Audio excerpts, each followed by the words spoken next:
The lawyer's office smelled like leather and old money. 10:23 a.m. on a Monday morning, and I was watching my cousin Genevieve sign papers that would make her a millionaire. And for Adriana Torres, the lawyer cleared his throat. $500 and this note. I unfolded the paper, my grandmother's handwriting. Perhaps this will teach you that real work happens in boardrooms, not behind a counter. The worst part wasn't being cut out of the inheritance. It was that in exactly 4 years, I'd be signing the papers to buy out the entire family business, with money I earned one table at a time. Let me back up to where this actually started. 3.5 years earlier, Benny's Diner on 5th Street. 6 a.m. shift, and I was pouring coffee for the construction crew that came in every morning before dawn. I'd been waitressing since I was 19. I started at a pancake house, worked my way up to Benny's, which sounds sad unless you know that Benny's was the kind of place where regulars knew your name, and the tips could actually pay rent. My family? They owned Valencia Restaurant Group, 12 upscale restaurants across 3 states.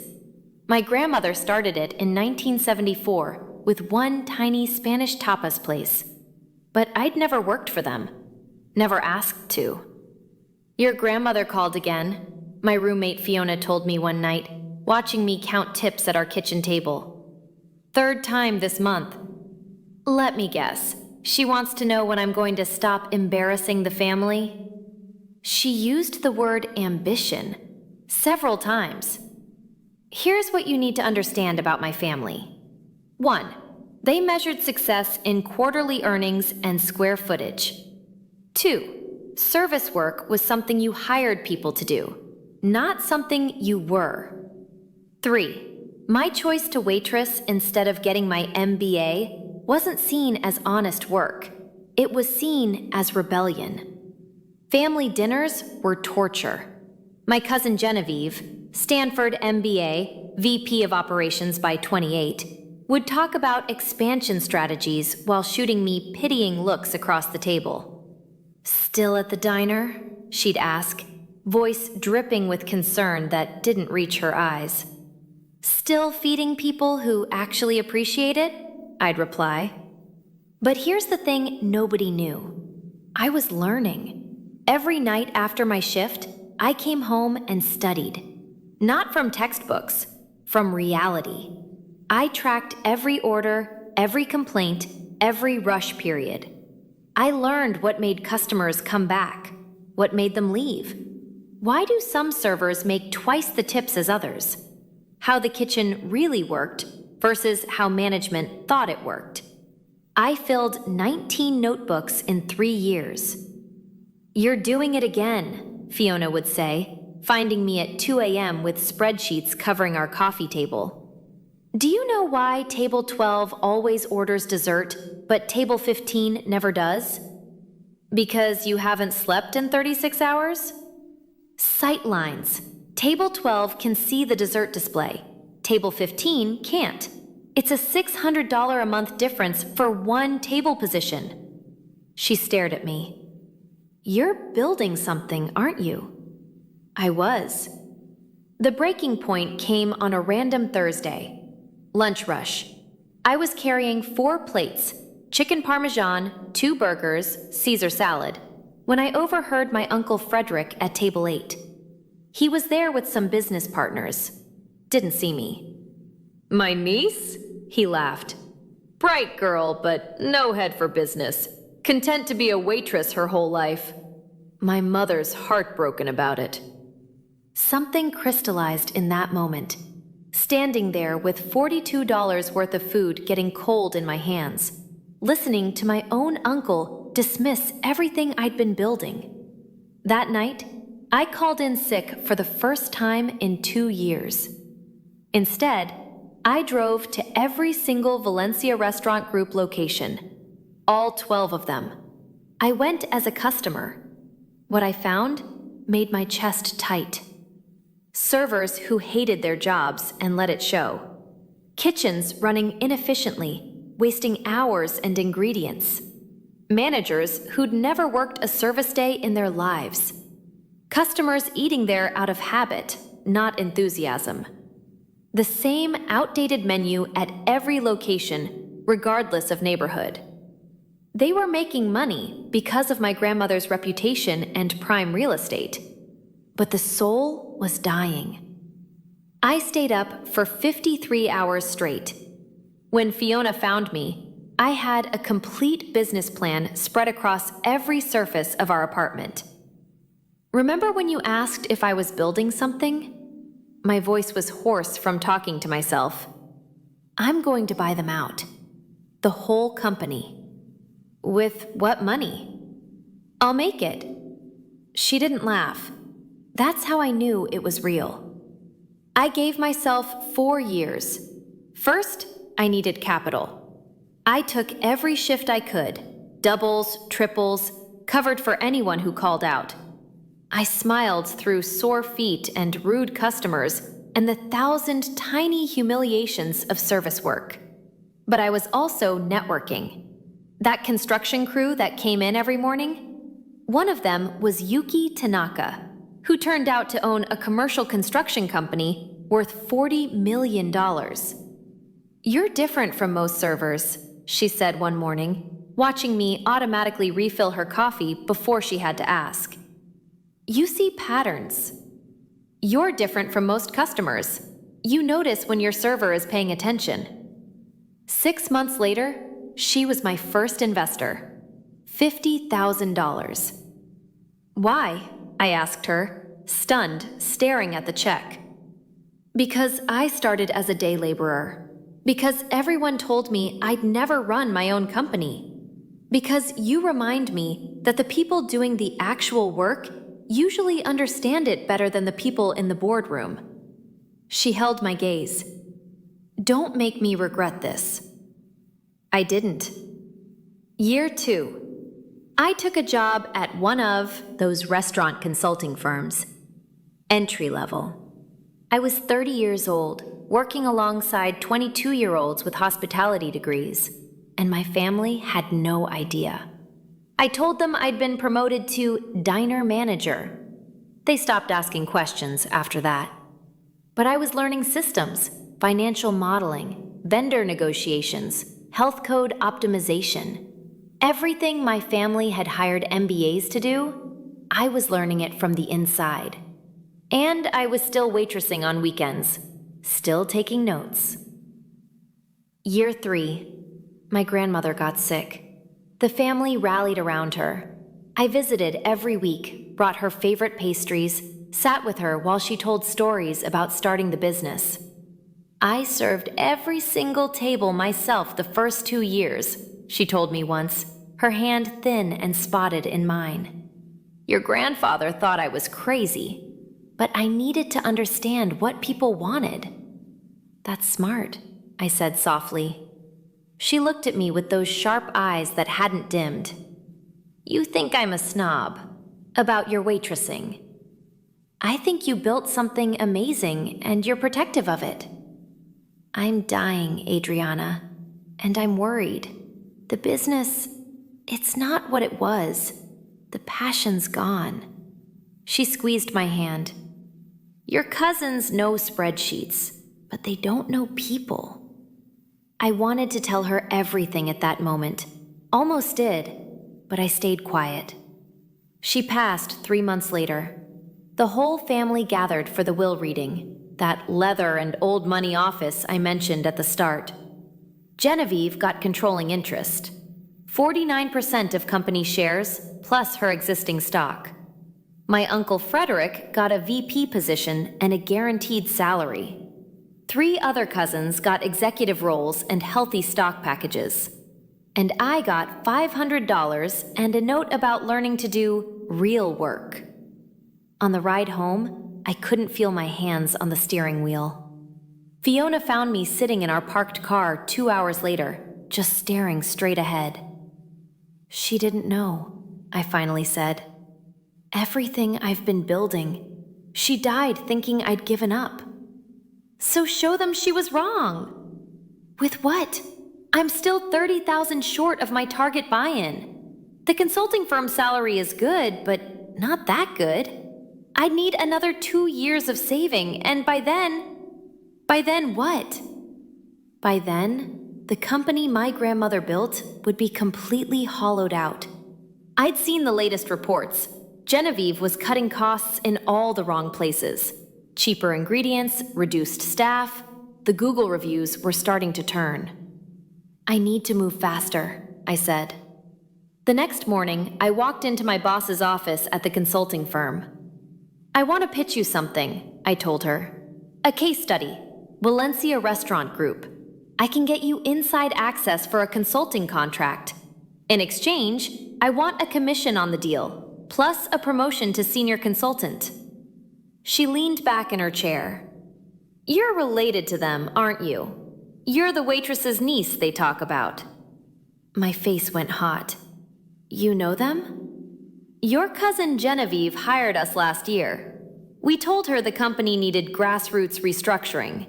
She wanted surface-level fixes instead. A pause. Can you actually get us in? I can get you a meeting. What you do with it is up to you. 3 weeks later, I sat in a conference room with Genevieve and the board, watching my consulting firm present a 50-page analysis of everything wrong with Valencia Restaurant Group. Genevieve's face was stone. And you propose? Full operational audit, 6 months. We'll identify inefficiencies, restructure workflows, and interview staff at every location. My boss glanced at me. We'll meet someone who understands both the business side and restaurant operations. Someone with boots-on-the-ground experience. We have managers for that, Genevieve said coldly. With respect, your managers have never actually worked a service shift. We're recommending someone with real restaurant experience who leads the ground-level assessment. Genevieve's eyes landed on me for the first time, really looked at me. No, she said flatly. Absolutely not. I'm sorry? My boss frowned. She's my cousin. This is clearly some kind of ambush. I'm also the most qualified person you're going to find, I said quietly. I've worked in restaurants for 12 years. I know your locations. I know the industry. And unlike your current management team, I've actually served your customers. The board members exchanged looks. 6-month contract, one of them said. If she's qualified. She's a waitress, Genevieve cut in. She's a senior consultant with Morrison Group, my boss corrected, her voice ice. With specialized expertise in hospitality operations. If you're not interested in actual improvement, we can certainly take our services elsewhere. Silence. Then the board chair spoke. Ms. Torres, you're hired. You'll report directly to this board, not to Genevieve. 6 months. Show us what's really happening in these restaurants. I spent 6 months doing exactly what I'd been doing for years. But now I had authority and access to everything. I worked shifts at all 12 locations, not as a consultant, as a server, then as kitchen staff, then as a host. I lived in the reality of their operations. What I documented was damning. 4 locations hemorrhaging money due to poor inventory management. Staff turnover at 127% annually. Industry average is 70%. Vendor contracts that hadn't been renegotiated in 8 years, costing an extra $340,000 annually. Menu items with 40% food cost when industry standard is 28 to 32%. Customer satisfaction scores dropping 23% over 3 years. But I also found something else. Incredible people trapped in a terrible system. Line cooks with brilliant ideas for specials that management never heard. Servers who'd invented workarounds for broken processes. A dishwasher at the downtown location who'd taught himself inventory management better than the actual purchasing manager. I put it all in my report. 217 pages. At the board meeting where I presented it, Genevieve sat with her arms crossed, jaw tight. "These numbers are exaggerated," she said when I finished. "They're from your own systems. I just compiled them." "And what's your recommendation?" the board chair asked. "Full operational restructuring, new management, ground-up rebuild of systems, and," I took a breath, "new leadership." Genevieve stood up. "This is a coup. She's been planning this. She's been doing her job," the chair interrupted. "Sit down, Genevieve." Here's the thing about corporate boards. They care about one thing above all else: money. And I'd just shown them exactly how much money they were losing. "Ms. Torres, you've identified the problems. Can you fix them?" "Yes, but not as a consultant." I met the chair's eyes. "I want to buy in. I want a seat at this table." "With what capital?" This was it. Everything I'd built for 4 years, balanced on the next sentence. "I have investor backing for a 30% buy-in. I want operational control. Genevieve keeps her shares, but steps down from daily management." The room erupted. It took 3 more months of negotiations, legal battles, family screaming matches. My Uncle Frederick called me a traitor. Genevieve stopped speaking to me entirely. Half the family chose sides. But the numbers didn't lie. And Yuki brought in 2 more investors who'd built their own empires from nothing. They liked the story. On a random Tuesday morning, almost exactly 4 years after that first cold open scene, I signed the papers. 30% ownership, chief operating officer, full control over daily operations. The first thing I did? I visited every single location, called all staff meetings. "My name is Adriana Torres," I told the nervous staff at our flagship location. "Most of you don't know me. Some of you have served me when I came in as a customer. A few of you worked shifts with me during my assessment." Confused looks. "I've been a server for 12 years. I know what it's like when management doesn't listen. When you have ideas that never reach anyone who can implement them. When you're treated as expendable."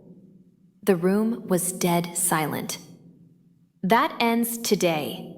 We're rebuilding this company from the kitchen up, and I need your help." The changes came fast.